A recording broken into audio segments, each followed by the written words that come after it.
สวัสดีครับผมมันทินกับช anel ฟิลไทยใน YouTube ครับวันนี้อยู่ที่น้ำตกไซโยกน้อยหรือน้ำตกเขาพังนะครับนี่เป็นด้านล่างของน้ำตกครับแต่เดือนนี้น้ำเยอะมากครับถ่ายเดือนกันยายน25612018ครับนี่ครับน้ำใสไหลเย็นด้านล่างครับเดี๋ยวจะขึ้นไปด้านบนอีกทีครับผมนี่ด้านล่างครับน้ำไหลมาแล้วก็ลอดโพรงข้างใหญ่ข้างล่างนะครับลอดถนนใหญ่เส้น323ไปที่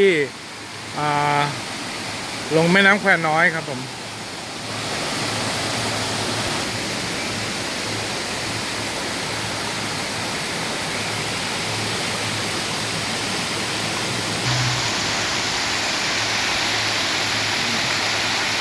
น้ำเยอะจริงๆครับปีนี้น้ำใส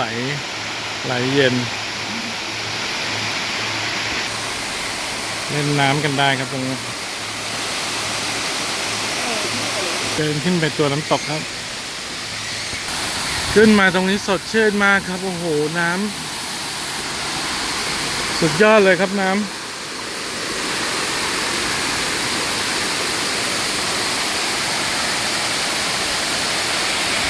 โอ้โหน้ำตกไซโยกน้อยน้ำเยอะจริงครับปีนี้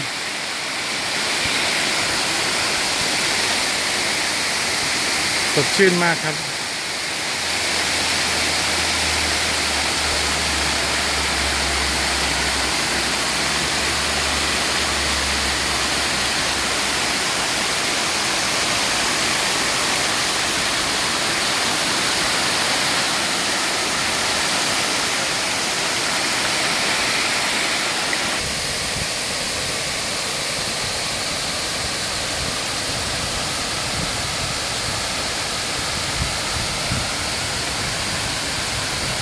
สดชื่นมากครับละอองน้ำมาโดนตัว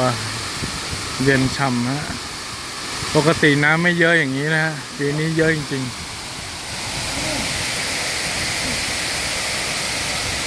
นักเที่ยวฝรั่งก็มาเล่นน้ำกัน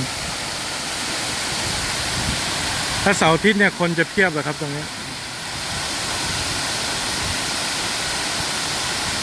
ด้านนู้นนะครับเลยจุดท่องเที่ยวไปเนี่ยนะจะเห็นพยายามซูมเข้าไปนะนักเที่ยวเขาบังอยู่จะมีหัวรถจักรอยู่นะฮะนี่นะครับเป็นหัวจักรไอ้น้ำโบราณเขามาตั้งไว้ให้ระลึกถึงเส้นทางรถไฟสายมรณะนะครับสมัยสงครามโลกครั้งที่2หรือสงครามมหาเอเชียบุรพาสดชื่นฉ่ำเย็นครับน้ำตกไซโยกน้อยกันยายน25612018บรรยากาศดีมากครับสวัสดีครับ